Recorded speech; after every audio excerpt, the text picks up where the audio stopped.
The first thing we are going to do to apply correct coloring techniques is this scene with the sky, fence, and grass. First, let's go ahead and look at the sky.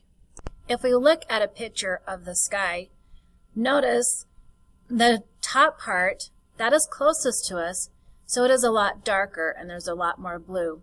We are also going to be applying horizontal lines. We are going to be moving from the left side of our paper to the right side.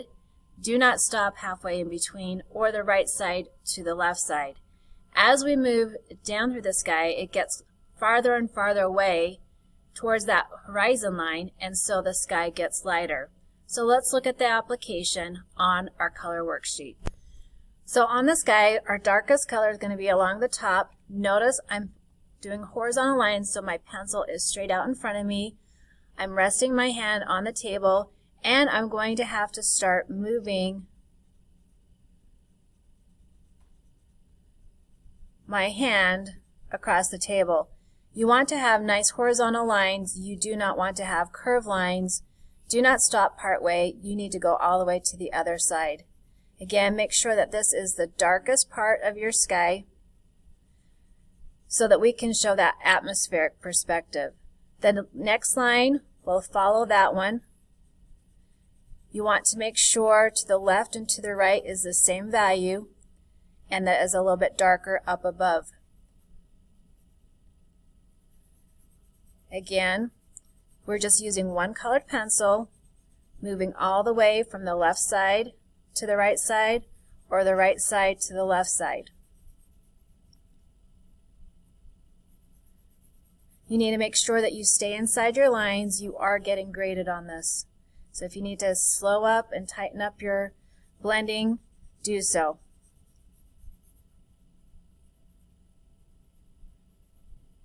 And gradually just get lighter and lighter, overlapping one previous colored blue line with the next.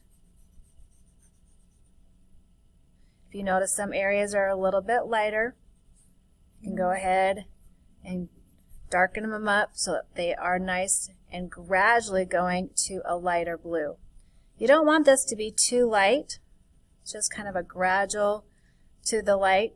You still want the blue on there. Now I'm just tucking that blue in between the slats on the fence. I'm still going in that left to right direction all the way to the left. The fence is up and down, so I want to make sure I'm using vertical lines from the top all the way down to the bottom. Again, do not stop partway through, otherwise you're going to have inconsistencies. Notice my pencil is at a perpendicular angle to my hand and arm. I'm again holding it back further. My hand is on the table.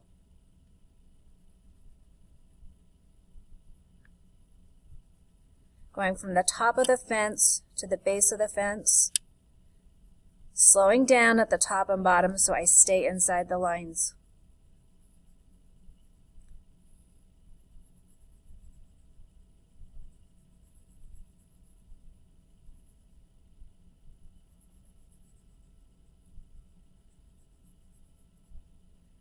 Notice I'm just doing a skinny little line from the top to the bottom or the bottom to the top, like overlapping the next line with the previous one. Don't stop partway through and then move over. That's not doing it correctly. So keep going until you hit the top of the fence to the base of the fence. Some things that you can do that would be interesting is to add some similar colors or analogous colors to get that layering effect. You can make it look a little bit more weathered and not maybe have it as consistent as you do the sky. You can show some emphasis.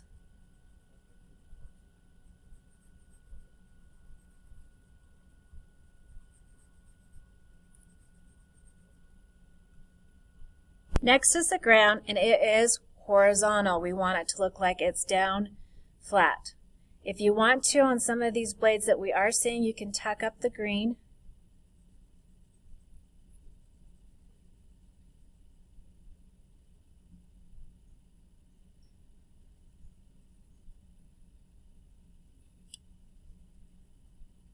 Go from the left side to the right side. Don't stop partway through. Otherwise, it's not going to look blended.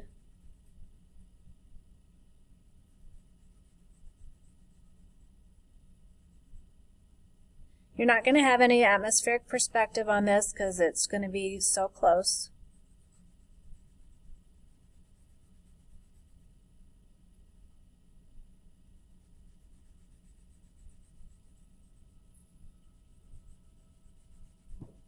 You might get it a little bit more green near the base of it because that's the part that's closest to us. But it's not going to be that big of an impact. You can see on some of these areas I have a little bit of some white areas. You want to stay within.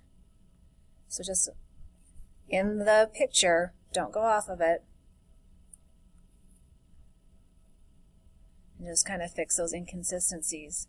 If you want to take some other analogous colors and add other layers, you can definitely do that. But make sure you apply that to the whole area.